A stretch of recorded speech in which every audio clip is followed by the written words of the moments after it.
2024年6月，他已经很多天不回我消息了。在18号的时候，他突然联系到我，他说他考虑了一下，他感觉和我不合适，他说他要和我互删后拉黑，这样就谁也不会再联系到谁。在这以前，他给我打过一次电话，他嘱咐我说，我以后就是他驾校的同学，他让我别说漏了嘴。他还把我当工具人，让我给他找图片，因为他手机不能浏览带颜色的网站。等我给他发过去以后，他就很长时间不理我。等他再联系我，还是让我给他找图片。我想，我算他的什么呢？仅以此篇纪念自己真心被践踏的2年。我的故事和职业没关系，我和他的故事开始于2022年的8月份。那时正值暑假，我放假回家，每天甚是无聊。当时的我迫切地想要谈一场恋爱，有各方面的原因。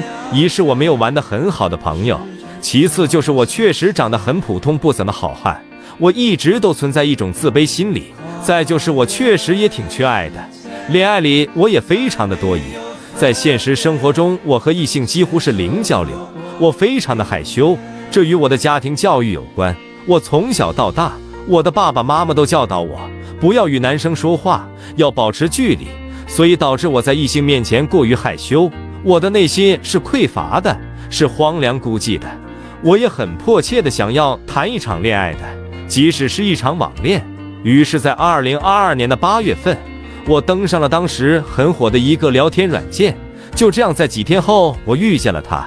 他于我而言就像是孤独的荒漠里开出的一朵灿烂之花，可能也是一种特别的缘分吧。往后的5天，我和他每天都聊到很晚，并不是聊颜色，而是一些别的。让我动心是一件简单又不简单的事。简单就简单在，那是我初次与异性这样的聊天。虽然我和他在现实生活中并不相识，但我知道他是一个真真切切存在的人，所以那时的我对他很是动心。对他而言是简单的。那1周里，我很开心，很快乐，似乎真的有种恋爱的感觉。我心里每天都甜蜜蜜的。可是1周后，他退却了，我开始了失恋的那种痛苦感，人生初次尝到失恋的滋味。可我都不敢跟他说，这也没办法说。他彼时是刚毕业，他当时是在做家教。9月份他参加一前集训了，出发了，而我早他几天回校了。回校的那天晚上，我给他发了我的照片，他是没看上我的。过了太久，我的记忆都模糊了。我依稀记得他出发的那天，我跟室友在 KTV 唱歌，我还给他发了一张比心的照片，那是他出发前我和他的交流。后面就是他手机上交，再没给我发过一句消息。可我还是每天都给他发消息。可能那时的我真的浅浅的打动过他，他那时应当是感动的。后面他发手机了，他很意外，在他没手机的日子里，我竟然还坚持每天给他发消息。后面他只要一发手机，他就联系我，即使只有几分钟，可我的回应太不尽人意了。可能我天生就有某种情感障碍吧，他每次发手机告诉我，我都觉得很别扭，我也不知道要聊些什么，我也很害羞，所以每次我都是告诉他我现在没时间。这样的不尽人意大概有个3、4次。后面就是他有很长的一段时间都没有手机，应该是1个多月，但我还是坚持每天给他发消息。后面我和他打过2次电话，就几分钟，都是他要挂的。时间来到2022年的寒假，他有很长一段时间没发手机，应该是我回家2天后的晚上，我又给他发消息了。我的大概意思是，我这样天天给他发消息，是不是打扰到他了？他是不是发手机了，只是不想理我，以后不会再打扰他了，抱歉。大致内容就是这样。到了晚上10点多，他竟然回我消息了。那时的心境我忘了，但我想肯定是异常的激动万分。他说他刚下脸，这段时间可以用手机，但是不能联系别人。他说他是偷偷给我发的消息。那晚我和他聊了10几分钟，后面他又伤了我2次。一是我跟我爸妈吵架，我离家出走，我给他发了一大段文字，他就回了我一个省略号。看到省略号的那一刻，我非常的难受，我再次尝到了失恋的痛苦。二是我以前没有开好友步数，那天我突发奇想的开了，我看到了他的好友步数，那一刻对我而言是晴天霹雳，我特别难受。他有手机却不回我消息，我觉得自己好傻，我那一刻也知道了他肯定不喜欢我。于是接下来几天我心里都非常难受，也吃不下饭，情绪异常的低落。所以我做了一个决定，隔天我给他发消息，让他删了我。他说删我不可能。我当时听他这么说，心情是阴转晴了。可是只要一想到他有手机却不联系我，我心里还是过不去这道坎，还是难受。所以我把他删了。删了他以后，失恋的痛苦并没有减少一分。于是在2023年1月份的某天，我恋爱了。就是老套的用一段新的感情来疗伤，确实有用。我似乎真的忘记了他，那些失恋的痛苦也消失了。到了2023年的3月份，有关他的记忆与思念如潮水般涌来。那时的我还没有分手，但我不怎么喜欢正跟我谈的那位了，对他又复发了。我对他的思念与喜欢快要把我淹没了。于是我加他了，加了他3次，他同意了。他不让我给他发消息，他说过一段时间再发，我很听话。他再次联系我的那天，我发了个照片，透露出的意思就是我是有男朋友的。他看到了，他给我发消息，问我是不是真的有对象了。我如实的回答。从那天开始，他不让我给他发消息，但我还是一如既往的发。他再次让我心悸是某天晚上，我照常给他发消息说要去洗澡了。正常他应该是不回应我的，可他回了，回的是给我看看。我当时心砰砰乱跳，因为在此之前他在我这里的形象一直都是一个比较正向的正经人。那一刻我的心真的乱了。到了2023年的6月份，我分手了，完全没有分手后遗症。是的，我真不喜欢那位了，我又回归到了全心全意喜欢他的状态。但这一次不一样了，他说手机不能浏览颜色网站，他让我给他找照片发过去。我没办法拒绝他的请求，因为太喜欢他了。于是我在软件上找了照片发给他，后面又有几次，可他就像把我当工具人一样，发完他就不理我，我很难受，但我也是不敢告诉他。到了2023年6月11号，我实习前的一晚，他因为我实习迷茫害怕而安慰我，我心里甜甜的。到了2023年6月12号，我正式开始了为期10个月的实习生涯。可是他这一次对我态度完全变了，他已经明着不理我了。一周他可能就回我1、2次，一次也就几个字，甚至符号均多。就这样过了2个月。于是我在8月的某天晚上2点多，我给他打了好多个电话。我真的太想他了，我想他想到整个人都要疯掉了。可他再一次把我伤得遍体鳞伤。隔天早上7点多，他回我的是干嘛？大晚上的，没有一点关心，只有不耐烦，跟上次一样。我过了几天，我难受到不能自已，于是我发消息让他删了我。他这次毫不犹豫地把我删了。我傻傻的呆愣了好几秒才缓过来，又是这种失恋的痛苦。在他这里失恋成了我的家常便饭。2023年8月份的某天，他把我删了。后面我被调去长沙实习了，陌生的环境，不知道自己有没有坚持够1个月，反正应该是在10几号，我又加他好友了。他这次很快同意了，我很意外，很开心，也很激动。我洋洋洒洒的给他发了20多条消息，他完全忽视，只是讲他想讲的。他给我说了一部电影，一部超多颜色画面的电影。他虽无视我，但我还是开心的，又可以给他发消息了。到了2023年10月份，我又被调去别的地方了。这个环境我非常的不适应，但他这次没有安慰我，他还是跟以前一样保持1周回我1、2次消息，一次2、3个字或者标点符号，但我也慢慢的习惯了。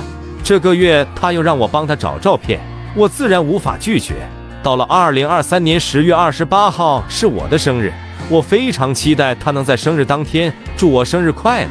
可就在我生日前几天，他告诉我他这次手机要上交2个月。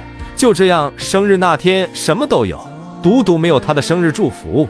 就是从这里开始，我没有那么期待他能给我发消息了。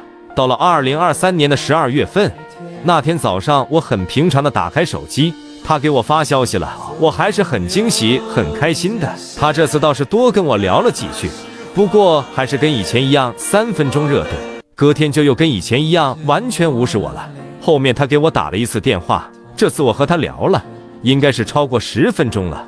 他打电话的原因是单位不允许手机上有陌生网友，所以他让我记住我和他是在驾校认识的，是我喜欢他，是我主动加他好友的。说实话，我挺开心的，因为我有1年多没听过他的声音了，这次很开心。到了2024年1月15号，我又被调去别的地方了。实习这段时间，我也是经历了很多，我也变了很多，但都是正向的改变，我成长了很多。他还是保持之前的频率，1周回我1、2次。到了2024年2月份，过年他给我打了2次电话，我非常的开心，我甚至觉得他也很喜欢我。可是后面他还是一样的无视我。到了2024年3月份，从这里开始，我不再期待他能给我发消息了，可能是我期待了太久，已经麻木了，所以我不再有期待这种情绪了。之后在2024年4月18号，我结束了为期10个月的实习生涯，我回家待着休息了。2024年5月份，他主动给我发消息了，当然目的是让我帮他找照片，我依旧没法拒绝他，但这次他说要给我个礼物，他问我想要什么，我说想要一条裙子，他觉得有点贵，我也就没要了。他又说他有一个手串一直戴在身上，非常有纪念意义，他想把这个给我，我当然乐意。我还让他在一张纸上写满我的名字一起寄给我，他还说到今年冬天他会来找我，他说他也喜欢我，他还提出过几天可以跟我开视频，还问我是喜欢现在这样他不回我消息，还是喜欢以后他经常能跟我聊天，问我开心不开心。我并没有开心，我当时内心惶恐极了，因为我算不上好看的那款，我心慌意乱不知所措，我完全没有做好跟他视频的准备，我内心害怕极了，我想他万一不喜欢我怎么办？于是在这种心境下，我给他的回答是我不喜欢他回我消息，我还表示跟他视频我压力太大了，我不想开。他没有生气，还安抚我不要有太大压力了。就这样，我和他结束了这次谈话。到了2024年5月22号，我收到他寄给我的礼物了，我满心期待与欢喜，可无法否认的是，他确实令我失望了。从看到外包装的那刻，我就无法展言，直到我打开直视的时候，我失望了。手串根本就不适合我戴，我也没办法戴，因为太大了。他确实按我的要求在一张纸上写满了我的名字，可敷衍显而易见。这一刻我明白了，他是真的不喜欢我，他不在意我的悲喜。可我还是给他回过去，表示我收到礼物很开心的消息，顺便还夸赞他贴心的很。可是他从这一刻开始再也没有给我发过一句消息了。后面2周多，我还是跟以前一样，每天都给他发消息。到了2024年6月7号，我跟他的故事还在继续，但他已经不回我消息很多天了。这天上午，他突然发消息说他前几天考试去了，意思是他没时间回我。我是有点生气的，所以我回的是我不喜欢他回我消息。他后面回了我一句以后不回了。时间来到2024年6月18日，他回我消息了，正好是饭点。他说他要真的跟我断了，他说他想了好几天，他说我跟他不合适，他怕他耽误我。其实我并没有太意外，因为这也算是他的常规做法了。我还是极力挽回他，他甚至要求我跟他一起把彼此拉黑删除，他说这样都不会加回来了，否则会藕断丝连。我挺伤心的。之后我说我还是想见他一面，我知道他今年肯定是不想见我了，于是我提出明年他休假的时候通知我，我去见他一面。他同意了，我和他就这样拉黑删除了彼此。吃饭是真的没胃口吃，可状态比以前好多了。在他这伤心难过经历的多了，也就产生了抗体，也有了耐受性。到了2024年6月19号，我开始听《月亮和六便士》，没几天听完了，又开始听《悲惨世界》。我没有很想他，也没有特别伤心难过，但我扯断了他的手串，把珠子一颗一颗的丢进了桶里。我撕碎了那张写满我名字的纸，还把日记本里有关他的内容统统撕碎扔进桶里。到了2024年8月份，时隔1个多月，我又想他了。我有他的电话，他当然不肯告诉我他的电话。我知道这个电话也是意外，是他给我寄的顺丰。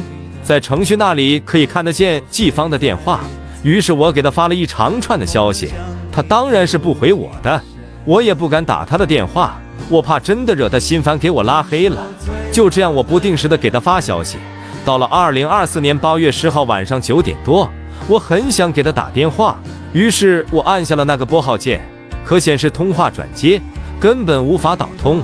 我知道这是他特意设置了。就那一瞬间，我觉得自己特别的可笑，这是我初次对他说难听的话。消息里我说他配得起恶心2字，他依旧是没回。到了晚上，我梦见他了，我梦见他给我发消息了，他发的是不好意思，让我破防了，还发了一个视频和一张照片。照片是一个穿着白色连衣裙的女生，视频是他和那个女生在买首饰。梦里的我简直是快碎了，非常的伤心。我还在一个物品上看到江竹2字，紧接着我被电话吵醒，于是我开始搜江竹，原来真的有地名叫江竹的地方，我简直心乱如麻。怎么办？真的有叫江竹的地方，那他会不会真的有女朋友了？于是我为我说难听的话向他道歉了，并且我把这个梦的事告诉了他，终于也问了我想问的，你真的有女朋友了吗？到了2024年8月19号晚上11点，他竟破天荒的回我消息了。他回的是别多想，我没谈，放心，到过年那段时间肯定联系你，以后先别发消息了，安心等我，发了我也看不到了，因为这个号暂时不用了，过年打给你的时候你肯定是开心的吧。他说完了，我想我肯定是开心的，可也是不开心的，于是我简单回了3个字，好的吧。我想我跟他是什么关系呢？好像从来没在一起过，只能过年的时候联系吗？就这样，我和他的